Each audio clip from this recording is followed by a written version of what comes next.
Good evening to all. आज हम लोग SIR समरी इंटेंसिव रिवीजन जो कि वेस्ट बंगाल के साथ साथ 11 और राज्यों में हो रही हैं उसके इनोमिनेशन फॉर्म के रिलेटेड आपके सामने आए हैं। आपको मालूम है कि 4 नवंबर से 4 दिसंबर तक BLOs बूथ लेवल ऑफिसर आपके घर घर आकर 2 कॉपी इनोमिनेशन फॉर्म देंगे। ये इनोमिनेशन फॉर्म को आप क्या कीजिएगा, एक कॉपी आपको रख लेना है और एक कॉपी आपको फिलअप करके BLO को हैंड ओवर इसी पीरियड के दौरान करना पड़ेगा। आपके घर में BLO आएंगे फिर उनको करना पड़ेगा। तो ये जो इनोमिनेशन फॉर्म है ये किस तरह से हम लोग फिलअप करेंगे उसके सिलसिले में आपके सामने आज हम लोग एक डेमो या एक बोले आपके सामने एक स्पेसिमेन फॉर्म फिलअप करके दिखाया जाएगा। सबसे पहले हम लोगों ने इनोमिनेशन फॉर्म को जो इलेक्टर है उनको 4 कैटेगरी में डिस्ट्रीब्यूट किया। पहले इलेक्टर को ऐसा है जिसका खुद का नाम 2002 वोटर लिस्ट में नहीं था लेकिन उनके फादर मदर या उनके रिलेटिव का नाम 2002 में वोटर लिस्ट में था। ये फर्स्ट कैटेगरी। सेकेंड कैटेगरी के ऐसे लोग होंगे जिनका 2025 वोटर लिस्ट में खुद का भी नाम है और 2002 वोटर लिस्ट में भी खुद का नाम था। तो ये 2 नंबर कैटेगरी हुए। 3 नंबर कैटेगरी के लिए ऐसे मैरिड वुमन है जिनकी उम्र 42 साल से कम है, उनका 2025 के वोटर लिस्ट में नाम है लेकिन 2002 के वोटर लिस्ट में नहीं है। 2002 के वोटर लिस्ट में उनके फादर या मदर का नाम एक दूसरे विधानसभा एक दूसरे जगह पर है। ये 3 नंबर कैटेगरी।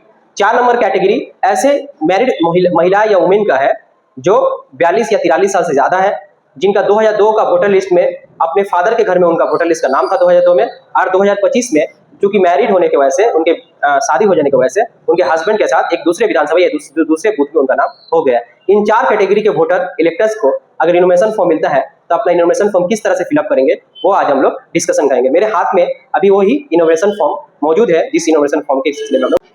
इसी के साथ मैं आपको एक और इन्फॉर्मेशन देता चलूँ कि परसों CO वेस्ट बंगाल की तरफ से एक नोटिस इशू हुआ है और उस नोटिस में ये बताया गया है कि उनका जो नया वेबसाइट है वो चेंज हो चुका है। आप जो नया वेबसाइट आप स्क्रीन पे देख सकिएगा cowestbengal.gov.in। इस वेबसाइट पर जाकर हम लोग 2025 का वोटर लिस्ट के साथ साथ 2002 का वोटर लिस्ट भी आसानी से डाउनलोड कर सकते हैं। इसके अलावा अगर कुछ ऐसी मैरिड वुमन है जो वेस्ट बंगाल के बाहर 2002 में उनका नाम था या उनके फादर मदर का नाम 2002 के वोटर लिस्ट में बिहार, उत्तर प्रदेश, झारखंड या इस दूसरे राज्यों में था, तो एक और मैं वेबसाइट बता रहा हूँ। वेबसाइट का नाम है voters.eci.gov.in। ये एक इलेक्शन कमीशन ऑफ इंडिया का वेबसाइट है। इसमें अगर हम लोग विजिट करेंगे ऑल इंडिया लास्ट SIR 2002, 2003, 2004 जिस स्टेट में हुआ था उसका हम लोग वोटर लिस्ट वहाँ पर अवेलेबल है और वहाँ से अपने फादर मदर का लिंकेज स्टैब्लिश कर सकते हैं। वो भी आप स्क्रीन पे देख सकते हैं। जैसा कि मैंने इस वीडियो के शुरू में ही आपसे कहा था कि हम लोग 4 कैटेगरी इलेक्टर्स को 4 कैटेगरी में बांटे हैं और जो मेरा पहला कैटेगरी है वो कैटेगरी वे लोगों का है जिनका 2002 का वोटर लिस्ट में खुद का नाम नहीं था लेकिन रिलेटिव फादर या मदर का नाम था उसका खिलाफ। आप लोग स्क्रीन पे देख सकिएगा एक इनोमिनेशन फॉर्म जो कि BLO हाउस टू सर्विस के टाइम घर में देगा, वो इनोमिनेशन फॉर्म आप देख सकते हैं। वो में ज्यादा चांसेस है वो बंगला लैंग्वेज में होगा। उसमें आप देखिएगा सबसे ऊपर में इनेक्सर 3 लिखा रहेगा, उसका नीचे लिखा रहेगा enumeration form, name and contact number of BLO। यहाँ पे प्री प्रिंटेड रहेगा, मतलब आगे से ही छपा हुआ जो फॉर्म आएगा आपके पास वहाँ पे BLO का नाम, आपका जो बूथ का BLO है BLO का नाम और उसका मोबाइल नंबर दिया गया है। तो आपको अगर कोई जानकारी हो तो वो BLO को वहाँ से आसानी से फोन करके और कुछ इन्फॉर्मेशन ले सकते हैं। उसके बाद देखिएगा जो प्री प्रिंटेड रहेगा वो रहेगा वोटर का नाम, उसका 2025 का इपिक नंबर और उसका एड्रेस। ये 3 चीज जो है पहले कॉलम में फिलअप रहेगा बाएं तरफ। फिर दूसरे कॉलम में 2025 वोटर का सीरियल नंबर, उसके बूथ का नंबर और नाम, विधानसभा का नाम और स्टेट का नाम, ये भी प्री प्रिंटेड रहेगा।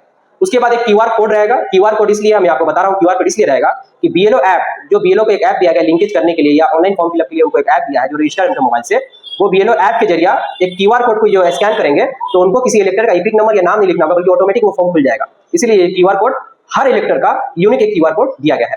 उसके बाद में जो 2025 के वोटर लिस्ट में फोटो रहेगा इलेक्टर्स का, वो फोटो वहां पे आपका रहेगा और एक खाली जगह रहेगा जहां पर लिखा रहेगा पेस्ट करेंट फोटो। सभी को मैं कहूंगा कि इस जगह पर सभी अपने अपने फोटो को रंगीन एक कलर फोटो जिसका बैकग्राउंड एक कलर का हो, कोई सेल्फी ना हो जिसमें 2 आंख 2 कान नजर आए, इस तरह के एक स्टाम्प साइज फोटो को यहाँ पर अपना फिक्स कर दे BLO को देने, ये फॉर्म को हैंडओवर करने से पहले सभी को ये करना। तो ऐसे जरूरी किसी ने नहीं कीजिएगा तो आपका फोटो अपडेट हो जाएगा फोटो। तो ये रहा ये कलम का बारे में। उसके बाद हम लोग नीचे देखेंगे तो सबसे पहले जो है डेट ऑफ बर्थ लिखना है। किसका डेट ऑफ बर्थ लिखना है? जो इलेक्टर का नाम ऊपर लिखा हुआ है। फॉर्मेट क्या है? डेट मंथ और ईयर। इसका मतलब किसी का डेट ऑफ बर्थ 1/1/2000 है तो 01/01/2004 वो फिलअप किया जाएगा डेट ऑफ बर्थ, आप समझ सकते हैं। उसके नीचे आधार नंबर ब्रैकेट में लिखा है ऑप्शनल। इसका मतलब ये है कि आप आधार नंबर देना चाहते हैं तो दे सकते हैं, अगर नहीं देना चाहते हैं तो नहीं दे सकते, ये सिर्फ ऑप्शनल है। 3 नंबर कॉलम में लिखा मोबाइल नंबर। आप मोबाइल नंबर एकदम जरूर से दे।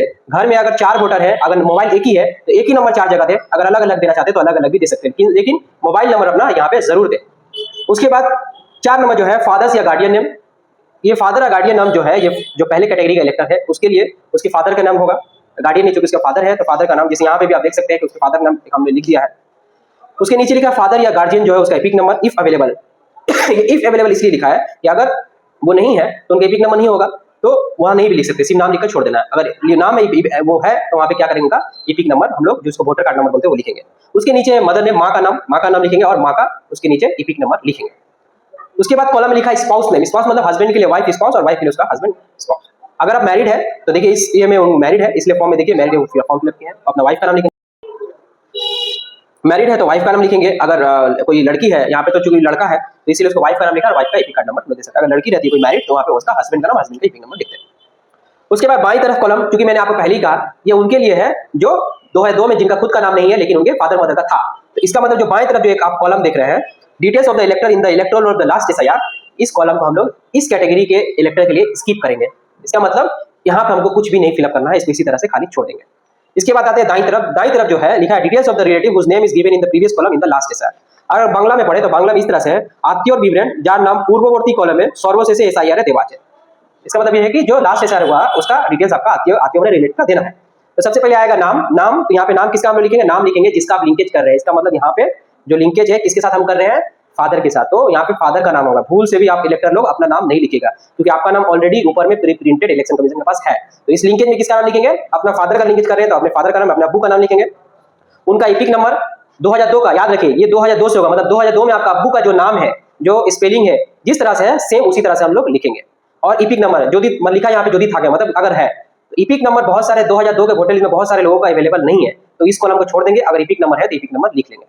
उसके 3 नंबर पे संपर्क मतलब होता है आपका रिलेशनशिप, तो फादर है तो वहाँ पे लिख देंगे फादर। जिला, तो जिला आपका जो भी है, आपका पूर्व मेदिनीपुर, पश्चिम मेदिनीपुर, मुर्शिदाबाद, हावड़ा, जो भी जिला आपका नाम हो वो लिखिए। राज्य नाम और स्टेट का नाम हम लोग वेस्ट बंगाल। विधानसभा आपका जो नाम रहेगा वो विधानसभा नाम लिखेंगे, विधानसभा का नाम लिखेंगे। जैसे कांधी, जैसे नाम लिखे कांथी उत्तर, जैसे उलबेड़िया उत्तर नॉर्थ, हावड़ा उत्तर, हावड़ा दक्षिण, हावड़ा मध्य, क्या नाम है वो लिखेंगे। उसके बाद है विधानसभा, नीचे आइएगा तो 3 कॉलम देखिए आपको देखने को मिलेगा विधानसभा क्षेत्र नंबर। इसके यहाँ पे ये लिखेंगे विधानसभा का जो नंबर है 110, 104, देखिए एक नंबर रहता है, वो आप जो 2002 का वोटर लिस्ट जब डाउनलोड कीजिएगा उसके टॉप सीट मतलब पहले पेज पर ये सब डिटेल्स आपको मिलेगा। विधानसभा का नंबर, विधानसभा का नाम, अंशों का नंबर, पार्ट नंबर और सीरियल नंबर सभी आपको अवेलेबल रहेगा। जहाँ पे नाम है उसके बाईं तरफ देखिएगा सीरियल नंबर वोटर का भी लिखा हुआ। इस तरह से ये फॉर्म फिलअप कर दिए।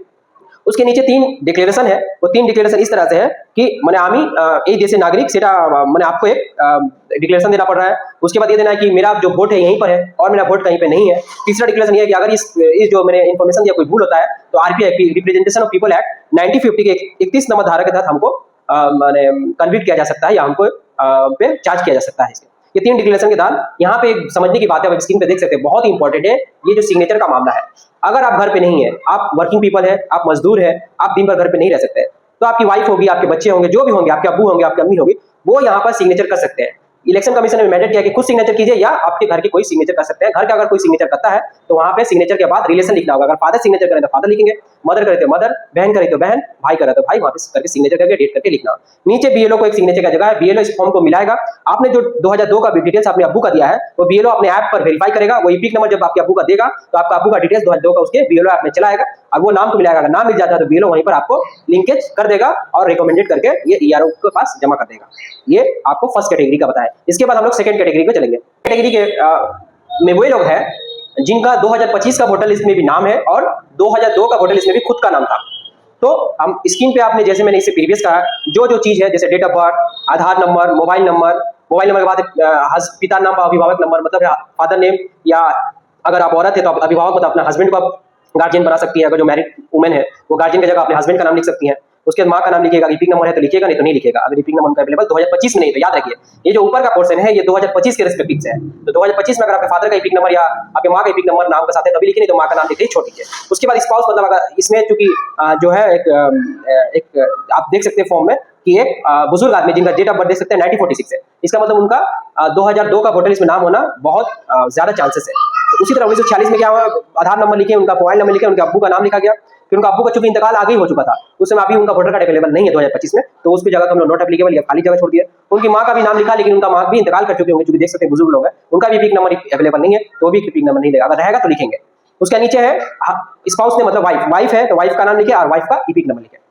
यहाँ पे 2-3 बात है। पहली बात यह है कि जिनके अब्बू जो मैरिड वुमन होगी उसके बाद हम बोलेंगे, जिनका अब्बू है नाम लिखेंगे, जिनका अब्बू इंतकाल कर चुके नाम लिखेंगे, ईपिक नंबर नहीं होगा तो नहीं लिखेंगे। इसके बाद हम लोग देखते हैं जो बाएं तरफ है, जो मैंने इससे पहले वीडियो में छोड़ दिया था, स्किप किया था, उसको बोला था इसमें फिलअप करने की नहीं जरूरत है। वहां पे क्या लिखा हुआ है, सर्विसेज एसएआर निर्वाचक तालिका था निर्वाचक विवरण लास्ट एसआईआर जब हुआ था, अगर आपका नाम है तो इसमें विवरण दीजिए।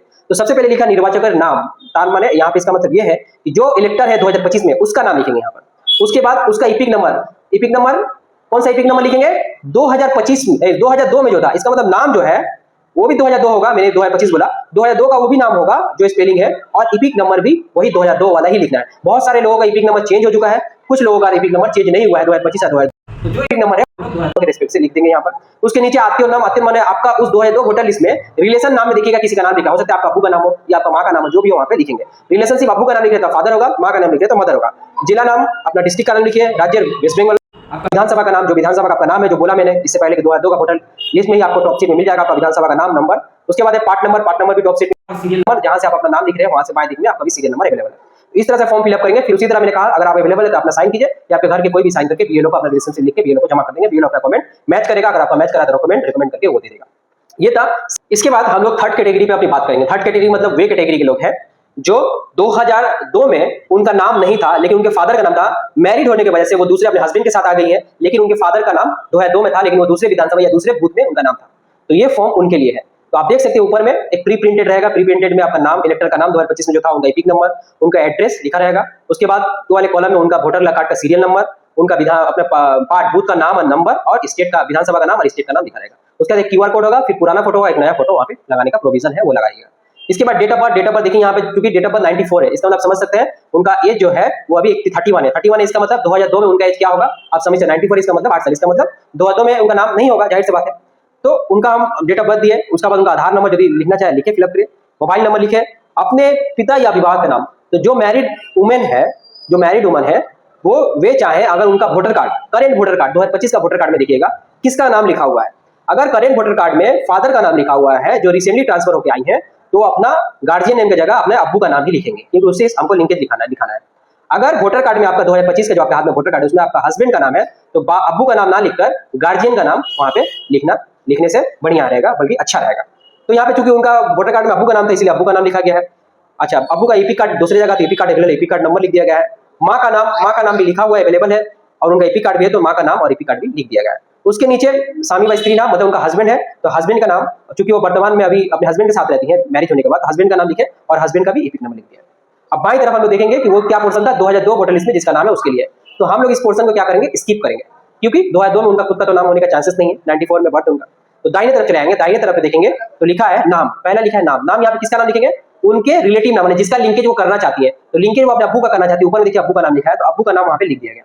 उसके बाद ईपिक नंबर किसका, अगर 2002 वोटर लिस्ट याद है, ये 2002 का वोटर लिस्ट का फिलअप हो रहा है 2025 से रिस्पेक्ट में। 2002 में उनका अब्बू का नाम का स्पेलिंग जो था वही लिखेंगे, ईपिक नंबर जो था वही लिखेंगे, अगर सेम रहा तो ठीक है, अगर चेंज है तो वही ईपिक नंबर 2002 वाला ही लिखना है। उसके नीचे वो आत्मीय नाम मतलब है उनका अब्बू का जो वोटर लिस्ट है, वहां पे देखिए उनका रिलेशन का नाम लिखा होगा, उनका हो सकता है फादर का नाम या मदर का नाम, वो लिखेंगे। उसके बाद उनका संपर्क क्या है, अब्बू है नाम नहीं है, वो लिखेंगे। उसका डिस्ट्रिक्ट का नाम लिखेंगे, उसके बाद स्टेट का नाम वेस्ट बंगाल, उसके बाद विधानसभा का नाम जो कि 2002 वोटर लिस्ट के टॉप पे मौजूद है, टॉप लिस्ट पर पहले पेज पर 2002 के विधानसभा का नंबर और बूथ का नंबर और सीरियल नंबर जहां से आप नाम लिखे उसके बाईं तरफ सीरियल नंबर लिखा, ये आपको अवेलेबल वहां पे मिलेगा। तो ये जो था थर्ड कैटेगरी हमारा उनके लिए था, जो मैरिड वुमन है, जो रिसेंटली उनका मैरिज हुआ है या जिनका उम्र 42 या 43 ईयर से कम है। 2002 वोटर लिस्ट में उनका नाम नहीं था, लेकिन उनके अब्बू का था या माँ का था, लेकिन या इलेक्शन कमीशन ये भी क्या है, ग्रैंड पेरेंट्स का भी नाम लिख सकते हैं यहाँ पर, या उनके दूसरे जगह पे उनके अब्बू का नाम है और वो मैरिड के बाद दूसरे एड्रेस पे आ चुकी है। तो ये लिंकेज हम लोगों ने उस तरह से देखा है। इसके बाद हम लोग का जो लास्ट और फोर्थ कैटेगरी है उस पर बात करेंगे। फोर्थ कैटेगरी ये उन मैरिड वुमन के लिए है जिनकी एज 42 ईयर से ज्यादा है। 42 ईयर से ज्यादा है तो इसकी बहुत ज्यादा चांसेस है। तो 2002 वोटर लिस्ट में उनके वो जो अपने अब्बू के साथ रहती थी, तो उनके अब्बू या अम्मी का एड्रेस में उनका वोटर कार्ड था। बाद में मैरिड होने के बाद उन्होंने वोटर कार्ड को अपने ट्रांसफर कर लिया। तो ऐसे वुमन के लिए भी फॉर्म एकदम सेम है, बार बार मैं डिस्कस नहीं कर रहा हूँ, आप समझ सकते हैं, मैं जस्ट बता रहा हूँ। यहाँ पे डेट ऑफ बर्थ देखिएगा, डेट ऑफ बर्थ जो लिखा हुआ है 1976। अब 1976 जो डेट ऑफ बर्थ है उसका समझ ही सकते हैं, उनका होने का चांसेस ज्यादा था। में उनका आधार नंबर लिख देंगे, डेट ऑफ बर्थ लिख दिए, आधार नंबर लिख दिए, मोबाइल नंबर लिख दिए। उसके बाद लिखा अभिभावक या पिता नाम। क्योंकि आपका करंट वोटर लिस्ट में आपके हस्बैंड का नाम है, तो अभिभावक मतलब होता है गार्जियन, तो अपने हस्बैंड का नाम गार्जियन के हिसाब से दीजिए। गार्जियन का एपिक नंबर मतलब अपने हस्बैंड का एपिक नंबर दीजिए। उसके बाद माँ का नाम लिखा है, माँ का नाम अगर लिखिए, अगर एपिक नंबर है तो लिखिए, नहीं तो छोड़ दीजिए। इस केस में माँ का नाम नहीं, माँ का नाम है लेकिन एपिक नंबर नहीं, तो स्किप करेंगे। उसके बाद स्वामी स्त्री नाम माने अपने हस्बैंड का, फिर से अपने हस्बैंड का नाम वहां पे दीजिए और हस्बैंड का एपिक नंबर लिखिए। क्योंकि 2002 वोटर लिस्ट में आपका खुद का नाम था, ये मैरिड वुमन का खुद का नाम था, लेकिन दूसरे विधानसभा में था, तो उनका डिटेल्स हम लोग बाईं तरफ करेंगे, दाईं तरफ को अभी स्किप कर रहे हैं, बाईं तरफ करेंगे। बाईं तरफ क्या है, बाईं तरफ लिखा है कि उनका निर्वाचक के नाम माने होते, यहाँ पे क्या समझ में आ रहा है कि हम लोग वोटर का नाम जो है वो इलेक्टर का खुद का नाम, जो 2002 वोटर लिस्ट में था मैरिड वुमेन का नाम। मान लीजिए यहाँ पे एक चीज समझ लीजिए, मान लीजिए बहुत सारे हमें मुस्लिम औरतों में गाँव की तरफ देखा जाता है, उनका नाम खातून रहता है, और शादी के बाद खातून के बाद बहुत सारे लोग बीवी या बेगम कर लेती हैं, तो उनका 2002 वोटर लिस्ट में चूंकि मैरिज नहीं हुआ था, तो हो सकता है उनका खातून नाम हो, तो यहाँ पे वही खातून लिखेंगे, खातून नाम ही देंगे। और इपिक नंबर जो 2002 में था 2000 वोटर लिस्ट में, वो देख लेंगे, वही लिखेंगे। उनका जो आत्मीय नाम, मतलब उनके जो रिलेशन में जो नाम था 2002 वोटर लिस्ट में देख लेंगे कि अब्बू का नाम था ना, अम्मी का, वो लिखेंगे। जो रिलेशनशिप है, अब्बू का नाम रहा तो अब्बू लिखेंगे, अम्मी का नाम है तो फादर या मदर लिखेंगे। डिस्ट्रिक्ट नाम हावड़ा, स्टेट वेस्ट बंगाल और साउथ हावड़ा, या जो भी आपका है, उत्तर हावड़ा, मुर्शिदाबाद, कांदी, उत्तर उलबेड़िया, दक्षिण कांती, जो भी आपका कोलाघाट, जो भी विधानसभा का नाम हो, विधानसभा का नाम, नीचे 3 कॉलम लिखा, उसका नीचे विधानसभा का नंबर, उसके बाद आपका पार्ट नंबर विधानसभा का नाम, नंबर कहाँ बोला मैंने, पाइएगा 2002 वोटर लिस्ट जब डाउनलोड कीजिएगा उसके फर्स्ट पेज पे अवेलेबल है। तो उसमें क्या क्या अवेलेबल है, आपके विधानसभा का नाम, विधानसभा का नंबर 2002 में जो था, आपका बूथ का नंबर और सीरियल नंबर आपको अवेलेबल आपका नाम के पास मिल जाएगा। ये जो डिटेल्स है ये आपको co.westbengal.gov.in वेबसाइट पर अवेलेबल है, आप अपना डाउनलोड करके, क्योंकि बहुत सारे लोगों का, जैसे मेरा विधानसभा का देखिएगा तो 2002 में कुछ और था, लेकिन 2025 में अभी विधानसभा का नाम चेंज हो गया। मैक्सिमम लोगों का ऐसे ही हुआ है, क्योंकि डिलिमिटेशन होता है, आपको मालूम है, एक पॉपुलेशन बढ़ जाता है, डिलिमिटेशन करके विधानसभा को इंक्रीज या डिक्रीज किया जाता है, एरिया को शिफ्ट किया जाता है, इधर किया, इस विधानसभा में हट किया जाता है। तो डिलिमिटेशन की वजह से बहुत सारे विधानसभा का नाम चेंज हुआ है। हमने विधानसभा का नाम उस समय के एपिक नंबर वहाँ पे सर्च करके आप देख सकते हैं, अपना बूथ का नाम देख के समझ सके आप इस विधानसभा में, तो आसानी से उसको फिलअप कर पाइएगा। इसके अलावा कुछ बातें हैं जो मैं आपको कुछ इंपॉर्टेंट जो बातें हैं जो बता रहा हूँ, जो बातें हैं उसमें ये है कि ये जो इनोवेशन फॉर्म है, इसके साथ एक कॉपी करके आपको एक डिक्लेरेशन देगा। जो इनोवेशन फॉर्म, जो दो पीस इनोवेशन फॉर्म देने के बाद जो ईसीआई ने की है, इलेक्शन कमीशन ऑफ इंडिया ने की है, उसके साथ आपको एक स्क्रीन पे देखिएगा, एक आपको एक डिक्लेरेशन फॉर्म रहेगा, जहां पे सबसे पहले मैंने जो बताया कि ऑल इंडिया ईसीआई का वेबसाइट, जहां पर हर राज्य के जो लास्ट एसआईआर था उसका वोटर लिस्ट हम लोग देख पाएंगे। वो एक वेबसाइट है voters.eci.gov.in, वो देखेंगे। उसके बाद वहाँ पे 3 डेट ऑफ बर्थ लिखा हुआ है कि जिसका जो बर्थ है 1/7/1987 के पहले हुआ है, उनको क्या डॉक्यूमेंट देना पड़ेगा। जिनका जन्म 1/7/1987 से लेके 1/12/2004 के बीच में, उनको क्या डॉक्यूमेंट दिखाना पड़ेगा। और जिनका जन्म 2/12/2004 के बाद हुआ, उनके लिए क्या क्या डॉक्यूमेंट दिखाना होगा। और नीचे एक 13 डॉक्यूमेंट का लिस्ट दिया हुआ है। इसको देख के आप घबराइएगा मत और जरा से भी हिचकिएगा मत। ये जो डिक्लेरेशन है सिर्फ उन्हीं लोगों के लिए है जिनका, जो मैंने आपको लिंकेज कहा, जिसका लिंकेज अगर नहीं स्टैब्लिश होता है, ना उनके खुद का नाम 2002 वोटर लिस्ट में है, ना उनके अब्बू का, अम्मी का मतलब फादर का, मदर का, ग्रैंड पेरेंट्स मतलब ग्रैंडफादर, ग्रैंडमदर, माँ की तरफ से ग्रैंडफादर, ग्रैंडमदर, किसी का अगर लिंकेज नहीं मिलता है, तभी उनका डेट ऑफ बर्थ जो है, ये 3 कैटेगरी के हिसाब से उनको डॉक्यूमेंट प्लेस करना होगा। अगर उनका डेट ऑफ बर्थ 1/7/1987 से पहले का हुआ, तो उनको सिर्फ अपना कोई एक 13 में से कोई एक डॉक्यूमेंट सबमिट करना पड़ेगा। 13 डॉक्यूमेंट का लिस्ट आप देख सकते हैं। अगर उनका जन्म 1/7/1987 से लेकर 2/12/2004 के बीच में हुआ, तो उनको 2 डॉक्यूमेंट सबमिट करना होगा। एक खुद का 13 में से कोई एक खुद का डॉक्यूमेंट सबमिट करना पड़ेगा, और दूसरा जो डॉक्यूमेंट है वो अपने फादर या मदर का कोई 13 में से कोई एक डॉक्यूमेंट सबमिट करना पड़ेगा। और 3 नंबर की कैटेगरी में ऐसे लोग हैं जो 2004 2/12/2004 के बाद जिनका जन्म हुआ है, उनका 3 डॉक्यूमेंट देना पड़ेगा। खुद का एक 13 में से कोई एक डॉक्यूमेंट देना होगा, अपने फादर का 13 में से कोई एक डॉक्यूमेंट देना होगा, और मदर का 13 में से कोई एक डॉक्यूमेंट देना होगा। तो ये डॉक्यूमेंट देने की बात सिर्फ उन लोगों के लिए ही आएगी जिनका किसी भी तरीका से लिंकेज स्टैब्लिश नहीं किया जा रहा है। तो जाहिर सी बात है, हम लोग अब्बू, हम लोग के ग्रैंड पेरेंट्स सब यहीं के वोटर थे, हम लोग के लिंकेज आसानी से स्टैब्लिश हो जाएगा। हम लोग के कोई भी डॉक्यूमेंट सबमिट है। और आप इलेक्शन कमीशन ये भी क्लियर किया है कि 4 नवंबर से 4 दिसंबर के बीच जब इनोमिनेशन फेज जो कहा जा रहा है, बीएलओ आपको इनोमिनेशन फॉर्म देगा और आपसे कलेक्ट करेगा। इस दौरान आपको कोई डॉक्यूमेंट सबमिट नहीं करना है। वो लिंकेज बीएलओ मिलाएगा, अगर मिल गया तो रिकमेंड करके वो ऑनलाइन ही बीएलओ ऐप से आपको लिंकेज कर देगा। अगर नहीं मिला तो फिर आपको हियरिंग बुलाया जाएगा 9 दिसंबर के बाद, और फिर आपसे क्लैरिफिकेशन दिया जाएगा। तो ये था टोटल मैंने आपको इनोवेशन फॉर्म से रिलेटेड एकदम पक्की बात, जो कि एक इलेक्टर्स को भरना चाहिए, मैंने उसको डिटेल्स आपको दे दिया है। इसके अलावा कुछ बातें जो है कि जैसे आपको कोई डॉक्यूमेंट देना, बहुत सारी प्लेटफॉर्म में चले डॉक्यूमेंट देना पड़ेगा, ये देना पड़ेगा, ये लगेगा, तो आप घबराइए नहीं, कोई डॉक्यूमेंट आपको नहीं देना जब तक आपको नोटिस नहीं आता। आपका नोटिस कब नहीं आएगा, कब नोटिस आपको आएगा, जब आपका लिंकेज नहीं मिला। तो ऐसा उम्मीद किया जा रहा है कि हम सबको का लिंकेज आसानी से मिल जाएगा, उसमें घबराने की बात ये है। बहुत सारे लोग वॉलंटियर के तौर पे काम करेंगे आपके इलाके पे और आपको मदद करेंगे। थोड़ा सा भी आपको घबरा के कोई आपको आक्रोशित या आपको कोई भी चिंता नहीं करनी है, बस आपको अलर्ट रहना है। एक सिटीजन के तौर पर आपको एक अलर्ट रहना है और प्रोसेस में शामिल होकर प्रोसेस को कंप्लीट करने में आप अपना मदद कीजिए। इस तरह का वीडियो आगे भी चलता रहेगा, तो आप पेज को लाइक कर सकते हैं ताकि आगे फर्दर जो इन्फॉर्मेशन आएगी इलेक्शन कमीशन ऑफ इंडिया से, वो आपको अप टू डेट सही तौर पे आपके सामने पेश किया जाएगा। इसी बात के लिए थैंक यू सो मच।